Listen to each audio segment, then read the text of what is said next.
जय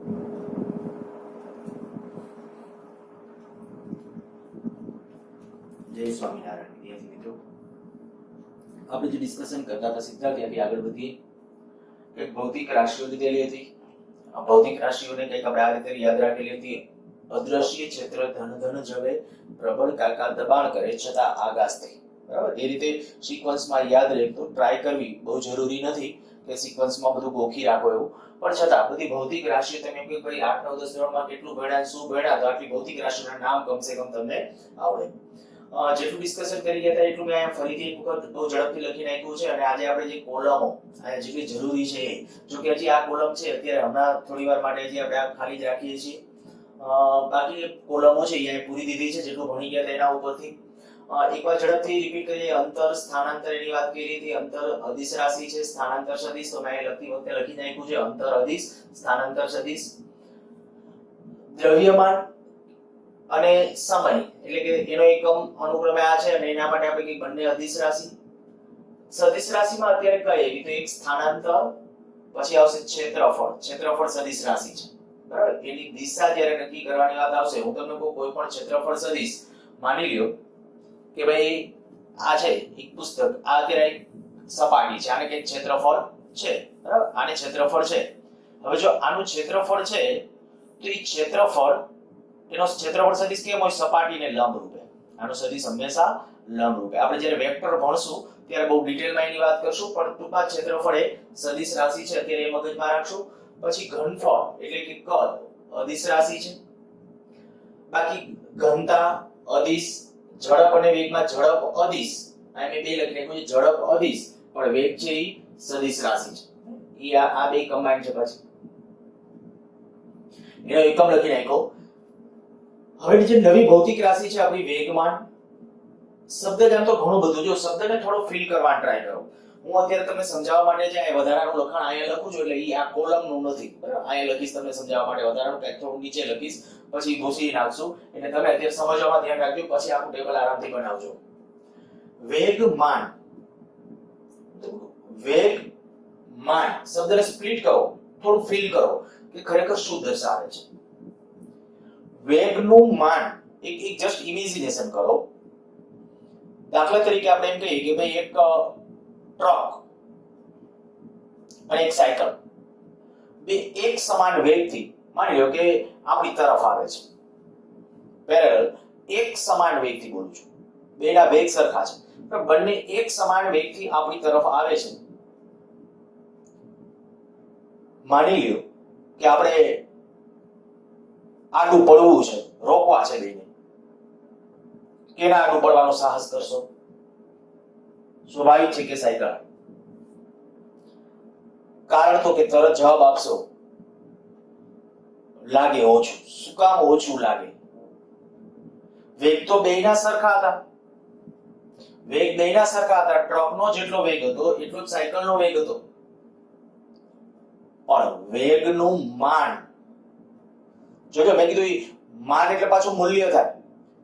આ આખી એક રાશિ બનાવી નાખી એના ઉપરથી વેગમાન. જે મેં કીધું કે વેગનું મહત્વ વધી ગયું. ટ્રક અને સાયકલમાં બે એક સમાન વેગે હતા, છતાંય આપણે કીધું ભાઈ જો એનું મહત્વ કોનું વધારે હતું, જેનું દળ વધારે હતું એનું મહત્વ. એટલે એવી વસ્તુને જેનું વેગમાન વધુ એને રોકવું એ મુશ્કેલ અને ગતિ આપવી મુશ્કેલ.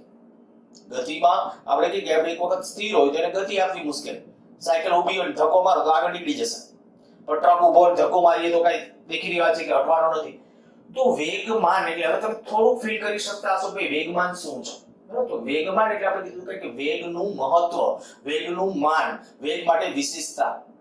ગમે તમે સિમ્પલ વ્યવહારુ કોઈ પણ ઉદાહરણ યાદ રાખીને સમજી શકો. હું એમ કહું, માની લો કે ભાઈ બે બાળકો છે, એક બાળક છે એ આપણે કઈક ભાઈ હોસ્ટેલમાં રહીને ભણે છે, બીજો છે દરરોજ ઘરેથી અપડાઉન કરે છે. આવા બે બાળકો છે. વેકેશન પડે ઘરે જાય, વેકેશન પડે એ વખતે જે હોસ્ટેલ વાળો બાળક છે એ ઘરે જાય, ત્યારની કન્ડિશન વિચારો તો થોડા દિવસ માટે શું હશે? ભાઈ જે કે એમ બધું થશે, જે કે ભાઈ એને ખાવા પીવાનું જે એની પસંદગીનું હશે એ ઘરમાં બનશે થોડા દિવસમાં, કારણ કે એનું માન વધી ગયું. બે પરિસ્થિતિ એક જ છે, બે બાળક એક જ ક્લાસમાં બેસે છે, એક જ જગ્યાએ ભણે છે, છતાં પરિસ્થિતિ જુદી, માન જુદું. કારણ શું છે? તો કે એની ભૌતિક પરિસ્થિતિ જુદી છે. એટલે ઈ આનું ઉદાહરણ હતું. આપણે અહીંયા ખાસ મેં ટ્રક અને સાયકલનું એવું ઉદાહરણ. તો વેગમાનની સંજ્ઞા છે p. p બરાબર શું? તો કે mv દળ ગુણ્યા વેગ. એટલે હવે તમને ખ્યાલ આવી ગયો ખાલી વેગમાન એટલે ખાલી વેગ નથી, વેગનું માન કોણ વધારે છે? તો કે દળ. ખ્યાલ આવ્યો? એટલે વેગમાન બરાબર વેગ ગુણ્યા દળ, એટલે એને કહેવાય વેગમાન. અત્યારે તમે એમ કહેવામાં કોઈ વેગમાનની વ્યાખ્યા આપો તો વેગમાનની વ્યાખ્યા આવ જ કહેશું, પદાર્થનો દળ અને વેગના ગુણાકારને વેગમાન કહે છે. ફરીથી વ્યાખ્યા બોલું છું, પદાર્થના દળ અને વેગના ગુણાકારને વેગમાન કહે છે. અચ્છા, દળનો એકમ શું થાય? તો કે દળનો એકમ અહીંયા લખ્યો છે કિગ્રા, અહીં કિગ્રા.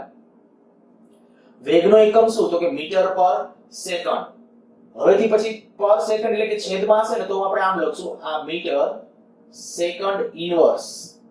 બોલવાનું શું? ઇનવર્સ. બરાબર? આ તો લખી ગયા છે આવા પ્રકારે, પણ છતાંય કિગ્રા, દળનો એકમ કિગ્રા, વેગનો એકમ શું છે? મીટર પર સેકન્ડ. તો મીટર સેકન્ડ ઇનવર્સ આ થઈ ગયો એનો એકમ. વેગમાન સદિશ રાશિ છે, એની દિશા હોય. કઈ દિશા હોય? તો કે વેગની દિશા. રિમાર્કમાં કદાચ તમારે ઉલ્લેખ કરવો હોય તો એ ઉલ્લેખ રિમાર્કમાં અહીંયા કરી શકશો કે ભાઈ વેગની દિશામાં.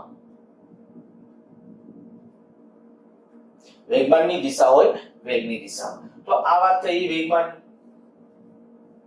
હવે જ્યારે પછીથી આપણે વેગમાનની જરૂર પડશે ને વેગમાન ફીલિંગ કરવાની વાત આવે તો તરત આ શબ્દને સ્પ્લિટ કરીને સમજજો કે ભાઈ વેગનું કાંઈક માન જાણે કે વધારે હોય. કેના કારણે માન વધારે હોય? તો દળ વધારે હોય. તો દળ વધારે હોય તો વેગમાન વધુ હોય તો શું? તો કે વેગમાન વધુ હોય તો એવી વસ્તુને ગતિ કરાવવી થોડી મુશ્કેલ, સ્થિર હોય તો ગતિ કરાવવી મુશ્કેલ અને ગતિમાં હોય તો રોકવી મુશ્કેલ. અચ્છા, એ વેગમાનની વાત થઈ. પછી પ્રવેગ. પછીની ભૌતિક રાશિ હતી પ્રવેગ. પ્રવેગની સંજ્ઞા છે સ્મોલ a. પ્રવેગનું સૂત્ર તો કે વેગમાં થતો ફેરફાર delta v upon delta t અથવા સમયગાળો. શબ્દમાં આમ લખવું તો આમ લખી નાખજો, વેગમાં ફેરફાર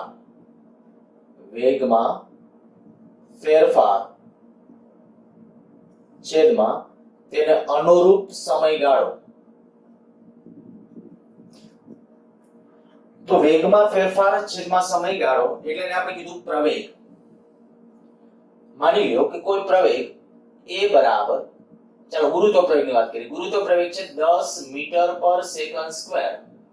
એકમ કેવી રીતે લખ્યો છે એકમ? તો કે જો ફેરફારનો એ વેગના ફેરફારનો એકમ, જે ફેરફારનો એકમ હોય ને ટૂંકમાં એ વેગ એની રાશિનો જ એકમ હોય. વેગનો એકમ એ જેના ફેરફારનો એકમ. સમયના ફેરફારનો એકમ અથવા સમયગાળાનો એકમ લખો એ સમયનો જ થાય હંમેશા. તો આપણે કીધું વેગમાં ફેરફાર, વેગનો ફેરફાર. જો વેગના ફેરફારની વાત હોય તો વેગના ફેરફારનો એકમ આપણે લખવો છે તો વેગનો એકમ કયો? તો વેગનો એકમ આ મીટર પર સેકન્ડ. તો અહીં લખવું છે એનો એકમ મીટર સેકન્ડ ઇનવર્સ. અને અહીંયા જે સમય છે, સમયનું પાછું 1 સેકન્ડ આવશે છેદમાં, તો અહીં સેકન્ડ ઇનવર્સ 2 કર નાખું છું. શું કર્યું સમજો? વેગનું શું થયું? મીટર પર સેકન્ડ. આ મીટર પર સેકન્ડ એના છેદમાં સેકન્ડ એટલે સેકન્ડ હજી એક છેદમાં આવશે તો સેકન્ડ સ્ક્વેર થઈ જશે એટલે કે અંશમાં લઈ જાઓ તો સેકન્ડ ઇનવર્સ 2 એટલે પ્રવેગનો એકમ થયો મીટર પર સેકન્ડ સ્ક્વેર. પછી સીજીએસ માં હોય તો સેન્ટીમીટર પર સેકન્ડ સ્ક્વેર. અચ્છા, હવે મેં કીધું ગુરુત્વ પ્રવેગ 10 મીટર પર સેકન્ડ સ્ક્વેર છે, એનો અર્થ શું થાય? તો બધાને તરત ફટાફટ આટલી ખબર પડવી જોઈએ કે એકમ સમયમાં વેગનો ફેરફાર એટલો થયો. સિમ્પલ. માની લો હું પદાર્થને પડતો મૂકું છું, બરાબર? અમુક ઊંચાઈથી પદાર્થને પડતો મૂકું, 1 સેકન્ડ થઈ, વેગ આટલો વધશે બોલું છું, આટલો થશે. પહેલી સેકન્ડની અંદર આટલો થશે, 10 લઈએ તો 9.8 છે રિયલમાં, પણ આપણે કહીએ 10. તો જ્યાંથી મુક્ત પતન પામે ત્યાંથી આપણે 1 સેકન્ડ પછી તમે એનો વેગ જુઓ તો 10 મીટર પર સેકન્ડ, પણ પછીની 1 સેકન્ડ પછી પાછો જોશો તો 20 હશે, કારણ કે બીજો 10 વધશે. જો અહીં આપણે વ્યાખ્યા બરાબર ફીલ કરો કે વેગમાં ફેરફારનો દર કહેવાય, અથવા ચોક્કસ સમયગાળામાં વેગમાં થતો ફેરફાર તો એને કહેવાય પ્રવેગ. ઇટ મીન્સ કે વેગમાં ફેરફાર 10 કેટલા સમયમાં? 1 સેકન્ડમાં. જો વધારો હશે તો પ્રવેગી ગતિ, ઘટાડો હશે તો પ્રતિપ્રવેગી ગતિ. એટલે ગુરુત્વ પ્રવેગની આપણે વાત કરીએ છીએ તો આપણે કહી શકાય કે પદાર્થને પડતો મૂકો એટલે વેગ વધતો જશે. કેટલી ઝડપે વધે છે?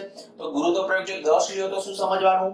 10 મીટર પર સેકન્ડ જેટલો વેગ પ્રત્યેક સેકન્ડે, પહેલી સેકન્ડ થઈ 10 વધી જશે, બીજી સેકન્ડ વેગ વધી. હવે આના ઉપર સિમ્પલી આવો પ્રશ્ન પૂછે કે ભાઈ એક પદાર્થ છે એ અમુક ઊંચાઈથી મુક્ત પતન પામે છે તો 10મી સેકન્ડને અંતે તેનો વેગ કેટલો હશે? ફટાફટ આન્સર આવડે. પહેલી સેકન્ડને અંતે વેગ 10 હોય, બીજી સેકન્ડને અંતે 20 હોય, ત્રીજી સેકન્ડને અંતે 30, 10મી સેકન્ડને અંતે 100. તો ઈ પ્રવેગી ગતિનો અર્થ છે. એવી રીતે પ્રતિપ્રવેગી ગતિ, તો પ્રતિપ્રવેગી ગતિ પ્રવેગ સામે આપણે બીજી રાશિ કહીએ તો પ્રતિપ્રવેગ. પ્રતિપ્રવેગનો અર્થ થાય કે વેગમાં ઘટાડો અથવા વેગમાં ઘટાડાનો દર. માની લો કોઈ પદાર્થને ઉપર ફેંકવો, આમ બરાબર, ઉર્ધ્વ દિશામાં આપણે પદાર્થને આમ ઉપર ફેંકીએ છીએ તો પદાર્થ જે અહીંથી આમ ઉપર જશે 1 સેકન્ડ થઈ 10 જેટલો વેગ ઘટી જશે. જે હશે મેં 70 મીટર પર સેકન્ડના વેગથી ઘા કર્યો હોય તો જે સ્ટાર્ટ કર્યો ત્યારે 70 નો વેગ હતો, 1 સેકન્ડ પછી 60, બીજી 1 સેકન્ડ પછી 50, કન્ટિન્યુ 10 મીટર પર સેકન્ડનો વેગ ઘટતો રહેશે. તો ઈ થયું આપણા માટે પ્રતિપ્રવેગ. એટલે મેં કીધું થોડું ફીલ કરજો ભાઈ વેગ શું છે, પ્રવેગ શું છે, તો એ આપણા માટે આ ખ્યાલ આવશે.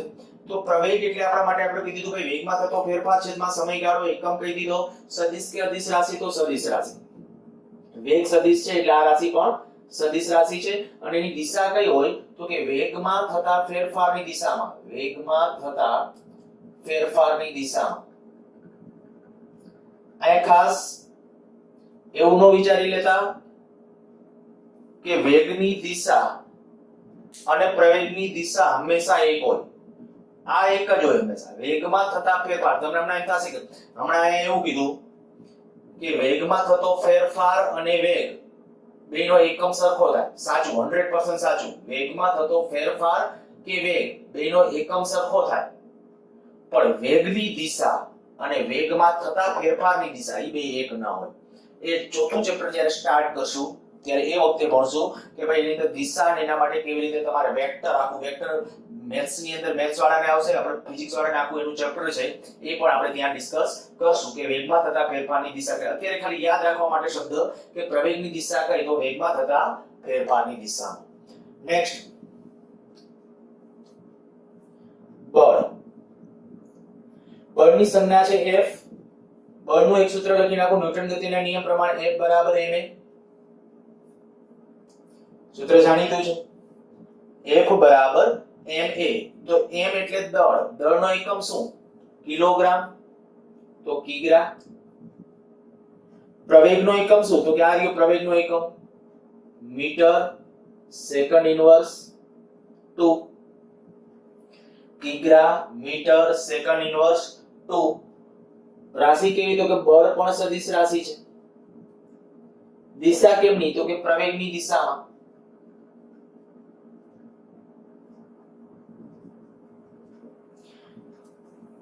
આની દિશા ને આની દિશા. આ દિશાની વાત મેં કીધું ચોથા ચેપ્ટરમાં ફરીથી આવશે, કદાચ અત્યારે દિશા માટે બહુ કન્સિડર ન કરો તો પણ ચાલશે. તો બળ એ F, સંજ્ઞા F બરાબર ma. મેં એક સૂત્ર લખી નાખ્યું છે, બીજું કોઈ પણ સૂત્ર લખો તો પણ ચાલે, પણ આપણે એનો એકમ લખવા માટે દળનો એકમ શું? તો કે કિલોગ્રામ. પ્રવેગનો એકમ આ લખ્યો છે મીટર પર સેકન્ડ સ્ક્વેર, તો મીટર પર સેકન્ડ એટલે મીટર સેકન્ડ ઇન્વર્સ 2. રાશિ કેવી કહી દીધી? સદિશ. બળ પછી તમે ભણી ગયા ભાઈ સંતુલિત બળ, અસંતુલિત બળ, તો આ બધા એના પ્રકારો બધું ભણી ગયા છો. અને આપણે બહુ આખું બળ ગતિના નિયમો એમ કરીને આખું એક ચેપ્ટર છે, બરાબર. એ ચેપ્ટર વખતે ખૂબ સારી રીતે પાછું ડિટેલમાં આપણે બળને પણ વ્યાખ્યાયિત કરશું. અત્યારે બળ એટલે શું આનો જવાબ જો આપવો હોય તો એક આવી રીતે વ્યાખ્યા આપું છું. બળ એક એવી ભૌતિક રાશિ છે કે જેના વડે સ્થિર પદાર્થ ગતિમાં આવે. આ દાખલા તરીકે અત્યારે માર્કર પેન હાથમાં પડેલી છે, હું આના ઉપર બળ લગાવીશ, એક પરિસ્થિતિ આ કે આ સ્થિર છે તો એ કદાચ ગતિમાં આવશે. બીજું, જો ગતિમાં હોય તો વેગમાં ફેરફાર થાય. ઓલરેડી માની લો કે આ ગતિમાં છે, હું બળ લગાડું તો વેગમાં ફેરફાર થાય. દડો આવે છે, દડો આપણે કઈ વેગમાં છે, ફટકો મારીએ, વેગ બદલાઈ જશે. ત્રીજી વસ્તુ જે તમને કહું તો જો આ બે માંથી એક પરિસ્થિતિ કે ભાઈ સ્થિર હોય તો ગતિમાં અને ગતિમાં હોય તો વેગમાં ફેરફાર થાય, પણ આ સિવાય એક પરિસ્થિતિ છે કઈ? તો હું એમ કહું બે બાજુથી આમ બળ લગાડીએ તો તમને ખબર છે કે જો સરખા મૂલ્યનું બળ લાગે, ન આમ ખસે ન આમ ખસે, તો ત્યારે છે ને કદાચ આનો આકાર બદલાય, આમાં વિકૃતિ ઉત્પન્ન થાય. બરાબર આંશિક લેવલ ઉપર તો થાય જ, આના ઉપર તાકાતથી બળ લગાવો તમે કે આમાં કયા આકાર નથી બદલાણો, એ માઇનોર લેવલ ઉપર સેજ આંશિક રીતે તો ફેરફાર થાય, પાછી હતી પરિસ્થિતિ થઈ જાય મૂકી દો એટલે એ પણ ભણશું આપણે. પણ અત્યારે મેં કીધું કે બળ એક એવી ભૌતિક રાશિ છે જેના વડે સ્થિર પદાર્થ ગતિમાં આવે, ગતિમાન પદાર્થના વેગમાં ફેરફાર થાય, અને જો એ બે માંથી એક ન થતું હોય તો ત્રીજી વસ્તુ એનો આકાર બદલાય. ખબર પડી ગઈ બળની વ્યાખ્યા. તમે તમારી રીતે રિમાર્કમાં એ લખજો સામે તો સારું. એક એવી રાશિ કે જેના વડે શું થાય, સ્થિર પદાર્થ ગતિમાં આવે, ગતિમાન પદાર્થના વેગમાં ફેરફાર થાય, કા આકાર બદલાય. ટૂંકમાં આમ લખજો, બળ વડે સ્થિર પદાર્થ ગતિમાં આવે અથવા ગતિમાન પદાર્થનો વેગ બદલાય અથવા આકાર બદલાય. તો એ બળની વાત થઈ. તો એ બળ. પછી કાર્ય. કાર્ય એની સંજ્ઞા W.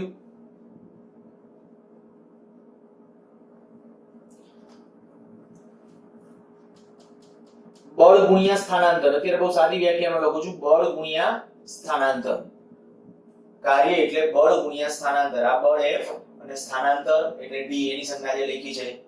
હવે બળનો સાધિત એકમ છે તમારા પાસે, શું છે? કિગ્રા મીટર સેકન્ડ ઇન્વર્સ 2. બરાબર, આ બળનો લખો. હવે આ શેમાં મપાય? D. તો કે D શેમાં માપો? મીટરમાં. તો 1 મીટર વધારાનું આવ્યું તો મીટર સ્ક્વેર. આનો છે ને બળનો એસઆઈ પદ્ધતિનો એકમ તમે નામ સાંભળી ગયા છો, ન્યૂટન. બરાબર, 1 ન્યૂટન. પણ આપણે અત્યારે ખાસ કામ આનું છે, હું બધા ઇન્ટેન્સલી એટલે આ લખું છું. એ રીતે ઊર્જાનો એકમ છે જૂલ. ભણી ગયા છો તમે, ઊર્જાનો એકમ જૂલ. હું અહીં લખી નાખું છતાંય આનો એકમ જે કહીએ તો ન્યૂટન. ત્યારે જો આ લખું છું વળી એની કઈ બીજો કઈ અર્થ ન કરતા, આજે આપણે મેં કીધું કે આ ન્યૂટન એનો બીજો એસઆઈ પદ્ધતિનો એકમ છે એક શબ્દનો. એવી રીતે આનો એક શબ્દનો એકમ જો જોઈતો હોય તો જૂલ. આ જૂલ જે વડે દર્શાવ્યું છે. કાર્ય માટેની વાત કરીએ છીએ તો કાર્ય એટલે કહી દીધું બળ ગુણ્યા સ્થાનાંતર, એનો સાધિત એકમ આવી ગયો. ભૌતિક રાશિ આ જે છે એ અદિશ. આ એક બે ચોખવટ ખાસ કાર્ય માટે કદાચ તમારા મનમાં ખોટા પરસેપ્શન હોઈ શકે. હું તમને આમ કહું, માની લ્યો કે અત્યારે આ બ્લેકબોર્ડ છે અને બ્લેકબોર્ડ હું અહીંયા હાથ રાખી અને હાથ વડે પ્રેસ કરું છું, હાથ વડે પ્રેસ કરું છું, તો કાર્ય કયું કાર્ય થયું કહેવાય? તો કે ના. કાર્ય એટલે બળ લાગતું હોય ત્યારે બળની દિશામાં કંઈક સ્થાનાંતર થતું હોવું જોઈએ. બળ લાગતું હોય ત્યારે બળની દિશામાં સ્થાનાંતર થયું હોવું જોઈએ. હું જસ્ટ આમ કહું, માની લ્યો કે આ માર્કર પેન છે, હું માર્કર પેન ને અહીંથી આમ ટકોરો મારું આમ, માની લ્યો કે અહીંથી ટકોરો માર્યો પછી અહીંથી આમ સ્લીપ થઈને અહીંથી 1 મીટર આખી ગઈ. હવે ઇમેજિનેશન કરીએ કે આથી 1 મીટર આખી ગઈ. બળ માની લ્યો કે મેં આ ક્ષણે લગાડ્યું 10 ન્યૂટન બળ લગાડ્યું 1 મીટર આખી ગઈ. તો કાર્ય તો કે તરત આવું લખો કે બળ ગુણ્યા સ્થાનાંતર. 10 ન્યૂટન બળ સ્થાનાંતર 1 મીટર. જવાબ આવશે 10. વળી જવાબ ખોટો આવશે. મેં કીધું તમારા મિસકન્સેપ્ટ જે હશે એ હવે આ સુધારવાના છે બધા. કારણ કે આપણા મનની અંદર એવી જ રીતે કાર્ય એટલે તરત કે બળ અને બળની દિશામાં સ્થાનાંતર. પણ એક ખાસ ઇમેજિનેશન કરો, બળ લાગે ત્યારે સ્થાનાંતર થવું જોઈએ તો જ કાર્ય ગણવાનું. બળ કમ્પલસરી એ વખતે લાગતું હોવું જોઈએ. એની દિશા આખું એક ચેપ્ટર છે આપણે 11th ની અંદર, કાર્ય, ઊર્જા અને પાવર. બરાબર, એ વખતે ખૂબ ડિટેલમાં ભણશું પાછું અને આના વસ્તુ ત્યારે પણ એને રિવિઝન કરશું. પણ અત્યારે ખાલી મેં કીધું તમારા મનની અંદર કન્સેપ્ટ જ્યારે કાર્યની વાત આવે એટલે સીધું એક વસ્તુ મગજમાં લગાડજો કે ભાઈ હું આ માર્કરને જ્યારે આ દાખલા તરીકે તેના ઉપર બળ લગાડીને આને આમ લઈ જાઉં છું તો બળ લાગે છે અને સ્થાનાંતરે થાય છે તો કાર્ય છે. પણ મેં આને જેમ ધક્કો મારી દીધો, હવે ધક્કો મારી દીધો ઈ ક્ષણે કાર્ય છે, પણ ત્યારે તો સ્થાનાંતર કેટલું કદાચ અડધી સેન્ટીમીટર. અહીંથી જ્યારે હું આ ધક્કો મારું છું, બરાબર, આ માની લો કે અહીંથી હતો, અહીંથી ધક્કો માર્યો મેં, અહીંયા સુધી ધક્કો માર્યો, તો આટલું સ્થાનાંતર થાય ત્યાં સુધી કાર્ય થાય. પછી તો આ માર્કર બળ નથી લાગતું ત્યારે ગતિ એની રીતે ગતિ કરે. હા, ગુરુત્વાકર્ષણ બળ વડે પાછું ત્યારે કાર્ય હશે કારણ કે ત્યારે ગુરુત્વાકર્ષણ બળ તો લાગતું હશે, પણ આપણે બળ લગાડેલું છે એ બળ લાગતું હશે નહીં. સારું, એની ડિટેલમાં મેં કીધું આખું ચેપ્ટર છે, બહુ ડિટેલમાં વ્યવસ્થિત રીતે એનું ડિસ્કશન કરશું, પણ આપણા મનની અંદર મેં કીધું કે અત્યારે કાર્ય માટે જે કંઈ હોવું જોઈએ, હું ફરીથી એકવાર ખાલી વ્યાખ્યા કે એના માટે આટલું કહી દઉં છું. બળ લાગતું હોય ત્યારે બળ અને બળની દિશાના સ્થાનાંતરનો ગુણાકાર એટલે કાર્ય. બળ લાગતું હોય ત્યારે બળની દિશામાં સ્થાનાંતર ઈ બેનો ગુણાકાર એટલે એને કહેશું કાર્ય. અદિશ રાશિ છે. ત્યાર પછી કાર્ય ત્વરા અથવા પાવર. કાર્ય ત્વરા અથવા પાવર, કાર્ય કરવાનો દર. સંજ્ઞા તો p છે, p બરાબર w/t. w/t. અચ્છા, એ સંજ્ઞા આપણે સૂત્ર ત્યાં લખીએ છીએ, આ સંજ્ઞા ખાલી, તો p બરાબર w/t. હવે આ જે પાવર p બરાબર w/t એનો એકમ લખવો હોય તો w નો એકમ શું? Kilogram metre square second. આનો તો આ છે કાર્યનો આખો, સેકન્ડ ઇન્વર્સ 2, પણ 1 સેકન્ડ આ છે, પાછી અંશમાં જશે તો સેકન્ડ ઇન્વર્સ 3. કિગ્રા મીટર સ્ક્વેર સેકન્ડ ઇન્વર્સ 3. આ પાવર. પાવરનો એક શબ્દનો એકમ છે વોટ. જેમ્સ વોટ નામ સાંભળ્યું છે, એના નામ ઉપરથી વોટ, W, બરાબર, એક પાવરનો એકમ છે. અદિશ રાશિ છે.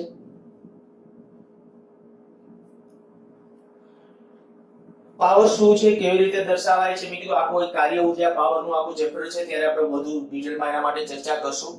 અત્યારે ખાલી આટલું એક મગજમાં રાખીએ કે ભાઈ એકમ સમયમાં કાર્ય કરવાનો દર. હું તમને એમ કહું કે ભાઈ ચાલો બે બાળકો છે, બે બાળકોને આપણે કામ સોંપ્યું, ભાઈ તમારે છે આખું એક ચેપ્ટર છે એ લખવાનું છે.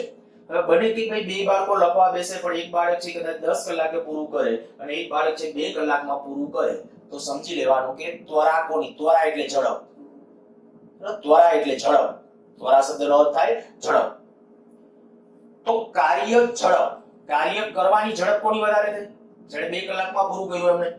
તો કાર્ય ત્વરા એટલે કે પાવર, એનો ભૌતિક વિજ્ઞાનની દ્રષ્ટિએ પાવર વધુ છે એમ કહેવાય. એટલે કાર્ય ત્વરા એટલે કે પાવર, તો પાવર p બરાબર w/t, એ આપણા મગજમાં આપણે રાખશું. પછી દબાણ. દબાણની સંજ્ઞા પણ p, પણ એનું જે સમીકરણ છે p બરાબર f/a. આ ભણી ગયા છો, ન યાદ હોય તો પાછું યાદ રાખજો. p બરાબર f/a શું કહેવાય? એકમ ક્ષેત્રફળ દીઠ લંબ રૂપે લાગતું બળ. હવે આ બેના એકમો અહીં લખી નાખો. આનો એકમ શું છે? બળનો એકમ, તો અહીંયા બળનો એકમ જુઓ. હા, બળનો એકમ કિગ્રા મીટર સેકન્ડ ઇન્વર્સ 2 છેદમાં મીટર સ્ક્વેર. મીટર સ્ક્વેર છેદમાં નાના છેદમાં મીટર સ્ક્વેર લખો તો મીટર ઇન્વર્સ થઈ જશે. એટલે થશે આવું કિગ્રા મીટર ઇન્વર્સ સેકન્ડ ઇન્વર્સ 2. જોજો ફરીથી બરાબર મેં શું કર્યું છે, મેં કીધું કે f/a, f નો એકમ કે પારિમાણિક સૂત્ર, સોરી, f માટે આપણે કહીએ કે એકમ આ છે કિગ્રા મીટર સેકન્ડ ઇન્વર્સ 2. કિગ્રા મીટર સેકન્ડ ઇન્વર્સ 2.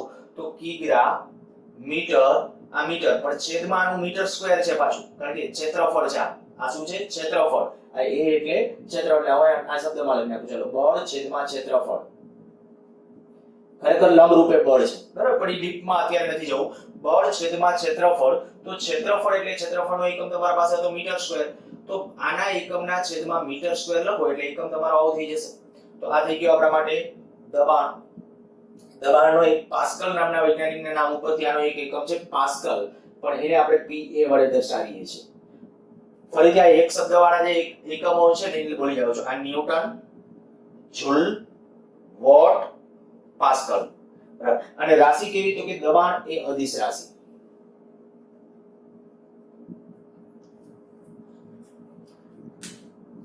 અચ્છા, હવે આજે આપણે અત્યારે ડિસ્કશન થયું કે ભાઈ જુદી જુદી ભૌતિક રાશિઓ માટે કાર્ય દ્વારા દબાણ, હજી બીજી 4 ભૌતિક રાશિઓ છે. ચારે 4 ભૌતિક રાશિઓ કે લઈ ચાલો. ખાલી એના માટે સૂત્રોની જેમ તો લખવાના છે. આવૃત્તિ, પેલા આવર્તકાળ લખીએ, ગતિ ઊર્જા, આવૃત્તિ અને સ્થિતિ ઊર્જા.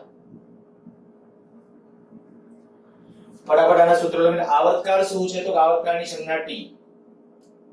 આવર્તકાળ સમય છે એટલે કોઈ સૂત્રની જરૂર નથી, એનો એકમ થશે સેકન્ડ. અદિશ રાશિ. ગતિ ઊર્જા, તો ગતિ ઊર્જાની સંજ્ઞા કે. ગતિ ઊર્જાનું સૂત્ર શું? તો ગતિ ઊર્જાનું એક સૂત્ર તમે ભણી ગયા છો 1/2 mv². બીજું કોઈ પણ ચાલે, પણ જે પ્રચલિત છે કે બરાબર 1/2 સંજ્ઞા કીધી કે અને એનું સૂત્ર છે 1/2 mv². અચ્છા, આના ઉપરથી એકમ તો કે 1/2 ને એકમ ન હોય, એમનો એકમ શું? તો એમનો એકમ કિલોગ્રામ. વેગનો એકમ શું? તો વેગનો એકમ મીટર પર સેકન્ડ, પણ સ્ક્વેર છે તો મીટર સ્ક્વેર સેકન્ડ સ્ક્વેર. તો જો શું થશે? કિગ્રા મીટર સ્ક્વેર સેકન્ડ ઇન્વર્સ 2. શું કહ્યું? 1/2 mv². એમાં m નો એકમ કિલોગ્રામ, વેગનો એકમ શું હતો? મીટર પર સેકન્ડ, પણ એનો વર્ગ છે. વર્ગ છે એટલે મીટર સ્ક્વેર સેકન્ડ સ્ક્વેર, પણ ઈ અંશમાં લઈએ તો મીટર સ્ક્વેર સેકન્ડ ઇન્વર્સ 2. આ સેકન્ડ જે હતો ઈ આનો હતો. ધ્યાન રાખજો, વચ્ચે અહીંયા ગેપ નથી એટલે થોડું લખવામાં જરા ધ્યાન રાખજો. ઈ આવર્તકાળનો છે, સેકન્ડ છે. ગતિ ઊર્જા અદિશ રાશિ છે. આ બધી રાશિ આમ તો તમને કીધું કે આ બધી અદિશ જ છે. આ ચારે ચાર રાશિ છે ઈ અદિશ છે, એટલે ત્યાં લખતો નથી, ગોટાળા ન થાય એટલે. બધી રાશિ અદિશ. આ જે છે ઈ અદિશ. ગતિ ઊર્જા શું છે? તો કે આપણે આટલું કહી શકાય કે ગતિ ઊર્જા એટલે શું? તો કે પદાર્થની ગતિ સાથે સંકળાયેલી ઊર્જા એટલે એની ગતિ ઊર્જા. પદાર્થની ગતિજ સાથે સંકળાયેલી ઊર્જા એટલે એને કહેવાય એની ગતિ ઊર્જા. આ ગતિ ઊર્જા, સ્થિતિ ઊર્જા પાછા આ ચેપ્ટરની અંદર કાર્ય ઊર્જા પાવર વાળા ચેપ્ટર એટલે કે છઠ્ઠું ચેપ્ટર, એ વખતે આપણે બહુ ડીપમાં જશું. અત્યારે ખાલી મુખ્ય આપણું કામ છે ને, મને આ એકમોમાં રસ છે. બધા આ જે લખું છું ને એ બધા આવડવા જોઈએ બધા. તો સ્થિતિ ઊર્જા, ગતિ ઊર્જા એ માટે ખાસ ચાલો ગતિ ઊર્જા કે બરાબર 1/2 mv², તો કિગ્રા મીટર સ્ક્વેર સેકન્ડ ઇન્વર્સ 2. આવૃત્તિ, તો આવૃત્તિ માટેની સંજ્ઞા છે સ્મોલ f, અને ત્યાં કહીએ તો f બરાબર 1/t આવર્તકાળનું વ્યસ્ત. તમને આવર્તકાળ ખબર હશે. આવર્તકાળ એટલે શું? તો કે એક દોલન પૂરું કરવા માટે લાગતો સમય, અથવા આમ પરિભ્રમણ હોય તો એક પરિભ્રમણ પૂરું કરવા માટે લાગતો સમય એટલે આવર્તકાળ. અને આવૃત્તિ એટલે શું? તો કે આવૃત્તિ એટલે 1 સેકન્ડમાં થતા દોલનોની સંખ્યા. આમ તમે દોલનો ગણ્યા રાખો, 1 સેકન્ડમાં જેટલા દોલનો થાય એને કહેવાય એની આવૃત્તિ. તો આવર્તકાળ અને આવૃત્તિ એકબીજાના વ્યસ્તમાં છે એટલે આનો એકમ આવશે સેકન્ડ ઇન્વર્સ. આનો એકમ સેકન્ડ ઇન્વર્સ. ઓલી વાત તો કરતી હતી. પછી સ્થિતિ ઊર્જા. સ્થિતિ ઊર્જાની સંજ્ઞા કહીએ u. u નું સૂત્ર લખું છું u બરાબર mgh. કોઈ પણ એક સૂત્ર સ્થિતિ ઊર્જાના, આપણે આ ઘણા બધા સૂત્રો હજી ભણવાના છે સ્થિતિ ઊર્જાના, પણ એમાંથી mgh મેં લખ્યું છે. હવે m એટલે દળ. દળનું સૂત્ર તો કે દળ માટે અહીં આપણે કે કિલોગ્રામ. g એટલે ગુરુત્વ પ્રવેગ છે. તો પ્રવેગનું જે થાય ને ઈ જ પ્રવેગનું શું હતું જો અહીં આપણે લખીએ છીએ. હું અહીંયા લખું છું દળ માટે આપણે દળ m માટે કિગ્રા, દળ m માટે કિગ્રા. પછી g એટલે પ્રવેગ, ગુરુત્વ પ્રવેગનું હોય તો પ્રવેગનું શું હતું? Metre second inverse 2. Metre second inverse 2. અને h ઊંચાઈ. ઊંચાઈ શેમાં મપાય? આમાંથી કયા એકમમાં ઊંચાઈ? તો મીટરમાં. તો આ મીટર એટલે મીટર એક ગુણાકારમાં. તો શું છે? કિગ્રા મીટર સ્ક્વેર સેકન્ડ ઇન્વર્સ 2. તો આ થઈ જશે ત્યાં કિગ્રા મીટર ઇન્વર્સ 2 સેકન્ડ ઇન્વર્સ 2. મેં અત્યારે આ જે કંઈ ડિસ્કશન કરેલું છે એ ડિસ્કશન ખાસ આ બધા એકમો માટે. આ બધા એકમોને કહેવાય એના સાધિત એકમ. કેવા બોલું છું? સાધિત એકમ. આ બધી ભૌતિક, આ ત્રણ સિવાયની બાકીની બધી જે ભૌતિક રાશિઓ છે સાધિત ભૌતિક રાશિઓ છે. આ મૂળભૂત ભૌતિક રાશિઓ, એના એકમો આ મૂળભૂત એકમ. મેં વ્યાખ્યા આગલા લેક્ચર વખતે કીધું હતું કે અમુક પસંદ કરાયેલી એવી ભૌતિક રાશિઓ કે જેના એકમો વડે આ બાકીની ભૌતિક રાશિના એકમો બનાવી શકાય છે. તો આ ભૌતિક રાશિના એકમોને એનો સાધિત એકમ કહે છે. હું હજી આવતા લેક્ચર વખતે જ્યારે ડિસ્કશન કરીશ ત્યારે આનું ડિસ્કશન કરીશ, પણ અત્યારે એક તમારે કામ કરવાનું છે. આપણે આ કોલમ જે છે ને પારિમાણિક સૂત્ર આવડે એટલે બધાને આવડે, બરાબર? પણ નેક્સ્ટ લેક્ચર થી યાદ હોવું જોઈએ. બહુ સરળતાથી હું ખાલી અહીં લખું છું. આપણે એક અહીંયા આટલું લખી નાખું છું પહેલા MLT. પારિમાણિક સૂત્ર એટલે ઘણી વખત એમ બોલે છે કે MLT. M for mass, L for length અને T for time. M for mass એટલે કે દળ, length લંબાઈ, ઊંચાઈ, સમય જે કયો સોરી લંબાઈ, પહોળાઈ જે કયો એ અને ટાઈમ એટલે કે સમય. હવે જોજો મારે દાખલા તરીકે આનું પારિમાણિક સૂત્ર લખવું છે. તો જે પારિમાણિક સૂત્ર કેટલું સરળ અને સિમ્પલ. આ કોલમ આવડી ગઈ એટલે હવે કામ સહેલું. પારિમાણિક સૂત્રમાં જો આનો શું મીટર, તો મીટર ઈ કેમાં આવે? દળમાં આવે, લેન્થમાં આવે કે ટાઈમમાં આવે? તો તમે કહેશો લંબાઈ, લંબાઈ માટે તો L1 એનું પારિમાણિક સૂત્ર થઈ ગયું L1. હવે m0 t0 ઉપર ઘાતના સ્વરૂપમાં લખવાનું છે આ રીતે, બરાબર? થોડા અક્ષર જરાક ઝીણા છે એટલે હું ફરીથી એકવાર બોલી જાઉં છું. ઓકે, સુધાર નાખું ચાલો. m0 L1 t0 શું કર્યું છે? આ જે છે મીટર, મીટર કેનો એકમ ઈ ખાલી ગોતી કાઢો. હવે આમાંથી કોઈ પણ દાખલા તરીકે ચાલો આના માટે કિલોગ્રામ, તો કિલોગ્રામ માટે ક્યાં આવશે? માસમાં આવશે, લેન્થમાં આવશે, ટાઈમમાં? તો માસ, માસ માટે તો અહીંયા m1 L0 t0. સમય માટે m0 L0 t1. કારણ કે સમય એટલે t, કેપિટલ T. ફરજિયાત આ mlt કેપિટલ કરવાઓ. કેટલાક બાળકો આને mlt સ્મોલ માં કરે, mlt માં નહીં ચાલે, સ્મોલ t. આની સંજ્ઞા ઓકે, સમયની સંજ્ઞા સ્મોલ t, પણ આયા તો ફરજિયાત mlt માં કેપિટલ જ કરવું પડે. તો આ mlt આ ત્રણ નાથી હવે આમાં કોઈ પણ નું mlt લખવું તમે લખી શકો, કોઈ પણ. પર આનું દાખલા તરીકે ચાલો બળનું mlt પારિમાણિક સૂત્ર લખવું તો કિગ્રા, કિગ્રા માટે m, મીટર તો લેન્થ l, સેકન્ડ તો t. પારિમાણિક સૂત્ર થઈ ગયું m1 L1 t-2. છે ને સર? કોઈ પણ નું પારિમાણિક સૂત્ર, બરાબર? ગમે એનું લખવું છે, ઘાત એની ઉપર છે હોય ઘાત લખી નાખો, નથી ઘાત અહીંયા એક લખવાનું એટલે કામ. અને એક હોય ત્યારે ન લખો તોય ચાલે, બરાબર? એક હોય ત્યારે ઘાત ન લખો, ખાલી ml એનો કરી નાખો ચાલે. પણ જો ઘાત નથી તો 0 કરવું કાં તો લખવું જ નહીં. આ m ને t આ લખવું જ નહીં, ખાલી L1 લખો તો ચાલે, એ રીતે ચાલશે. તો આ બધાના પારિમાણિક સૂત્રો હું જે આમાં એકાદનું પારિમાણિક સૂત્ર લખી નાખું છું, બાકીના બધા પારિમાણિક સૂત્રો છે એ કાગળે ચાલો લખી નાખીએ. અહીંયા આપણે કઈ ક્ષેત્રફળ, તો ક્ષેત્રફળ એટલે એના માટે મીટર સ્ક્વેર, તો મીટર સ્ક્વેર એટલે શું થશે? L2. જોતા જજો બરાબર અહીંયા, બરાબર? લેન્થ અહીંયા મીટર ઘન છે તો આ L ક્યુબ આવશે ખાલી. m0 t0 નથી લખ્યા મેં, લખવા હોય તમે લખી શકશો. ચાલો લખી જ નાખું છું m0 t0. પછી કિગ્રા મીટર ઘન, તો કિગ્રાનો શું થશે? m1 metre ઘનનો L3 t0. પણ અહીંયા માઈનસ આવશે કારણ કે આ છેદમાં છે. કિગ્રા મીટર ઘન, કિગ્રા પ્રતિ મીટર ઘન છે એટલે છેદમાં, તો m1 L-3. પછી આ મીટર પર સેકન્ડ, તો મીટર પર એટલે અહીંયા આપણે મીટર માટેનું L, અહીં m0 મીટર માટે L, સેકન્ડ માટે t-1, તો m0 L1 t-1. પછી વેગમાન માટે, તો કે વેગમાન માટે આવશે m1 L1 t-1. જુઓ જો કિગ્રા મીટર સેકન્ડ ઇન્વર્સ, તો m1 L1 t-1. પ્રવેગ માટે તો કે m0 થઈ ગયું એનું પારિમાણિક સૂત્ર. પછી બળનું લખ્યું, કાર્યનું લખીએ તો આના ઉપરથી જ કિગ્રા એટલે m1 L2 t-2. કાર્ય દ્વારા m1 L2 t-3. ત્યાર પછી છે દબાણ, તો m1 L-1 t-2.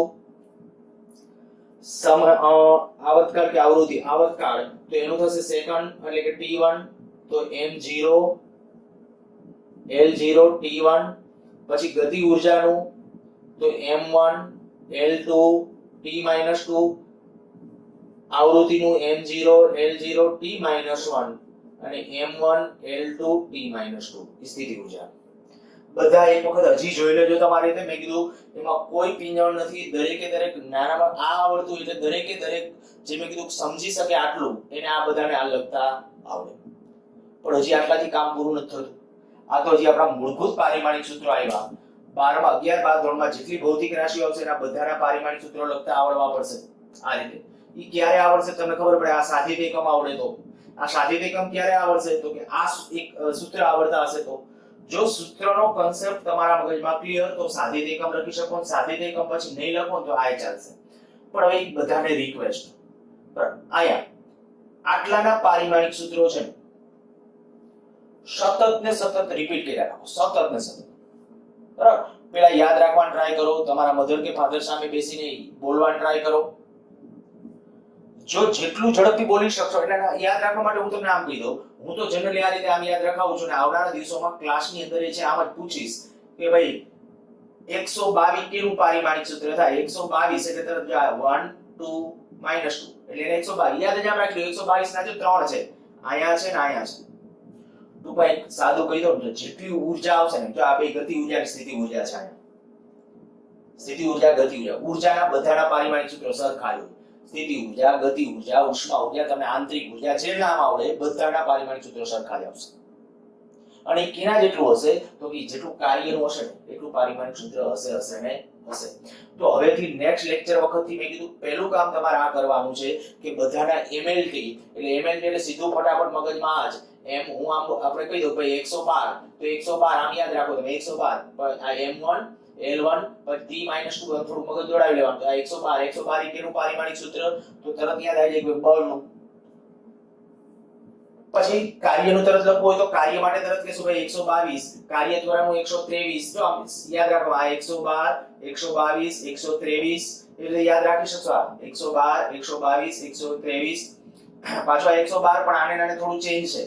ઈ તરત આમ રાશિઓ થોડીક વાર મગજમાં દોડાવશો ને એટલે ઝડપથી યાદ રહી જશે. નેક્સ્ટ લેક્ચર વખતે આ MLT બધાને યાદ હોવા જોઈએ. આટલા હું જે તમને આમ કહું, જ્યારે આપણે રૂબરૂ મળશું ત્યારે તો પછી હું સતત આ પૂછીશ કે ભાઈ મને આનું પારિમાણિક સૂત્ર આપો.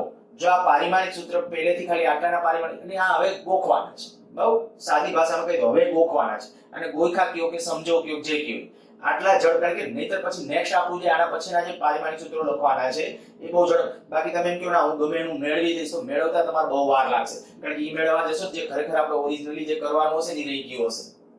એટલે ખાસ આપણે જે છે તો બધાના પારિમાણિક સૂત્રો, ઈ પારિમાણિક સૂત્રો આ મુજબના જે છે 122 123 અને સરળતાથી યાદ રહી જશે. અને મેં કીધું નેક્સ્ટ લેક્ચર વખતે યાદ હોવા જોઈએ.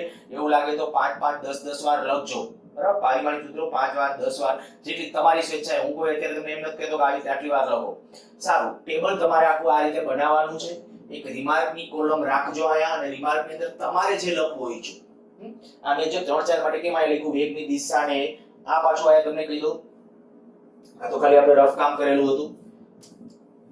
એ તમે MLT એટલે M એટલે દળ ને L એટલે લેન્થ એ લખો તો પાછું લખજો. પણ આપણે આયા અત્યારે તમારા રિમાર્ક તરીકે કઈ ટેબલની અંદર લખવું હોય તો તમારી રીતે તમે મુક્ત છો. સારું, બાકી આવતા લેક્ચરમાં